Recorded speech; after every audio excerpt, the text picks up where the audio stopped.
इसी मंच से पाकिस्तान के प्रधानमंत्री ने भारत के संबंध में दो बातें कही जिनका जवाब देना चाहूंगी। एक तो उन्होंने कहा कि मेरे देश में मानवाधिकार का उल्लंघन हो रहा है। मैं कहना चाहूंगी कि जिनके अपने घर शीशे के हों उन्हें दूसरों पर पत्थर नहीं फेंकने चाहिए। जरा एक बार बगल में झांक कर देख लें क्या हो रहा है बलूचिस्तान में, और वो खुद क्या कर रहे हैं वहां। मैं कह सकती हूं यहां कि आज जो बलूचिस्तान में हो रहा है वो यातनाओं की पराकाष्ठा है। और दूसरी बात उन्होंने कही कि भारत जो शर्तें बातचीत के लिए लगा रहा है वो हमें मंजूर नहीं है। ये समझ नहीं रही कौन सी शर्त, किस शर्त की बात की जा रही है।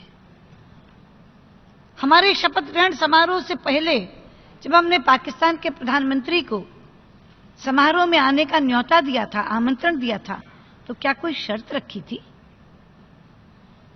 मैं स्वयं इस्लामाबाद गई थी और कॉम्प्रिहेंसिव बायलैटरल डायलॉग हमने शुरू किया था इकट्ठे बैठकर। क्या कोई शर्त रखी थी?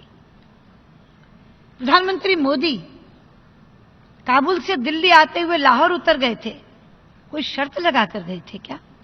ये कौन सी शर्तों की बात हो रही है? सच्चाई तो यह है अध्यक्ष जी कि शर्तों के आधार पर नहीं, मित्रता के आधार पर हमने पाकिस्तान के साथ सारे के सारे विवाद सुलझाने की पहल की थी। और मित्रता भी सहजता की तरफ जा रही थी। कभी ईद की शुभकामनाएं, कभी क्रिकेट की शुभकामनाएं, कभी स्वास्थ्य के हाल का कुशलक्षेम।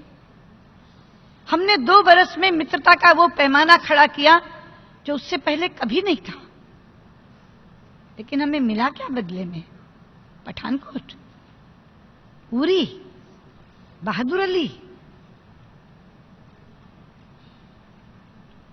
मैं पूछना चाहती हूं, हम शर्तें लगा रहे हैं या आप दूसरी नीयत दिखा रहे हैं? बहादुर अली तो जिंदा सबूत है हमारे पास, जिंदा, कि सीमा पार से आतंकवादी आया है, लिखित में सबूत है हमारे पास उसका।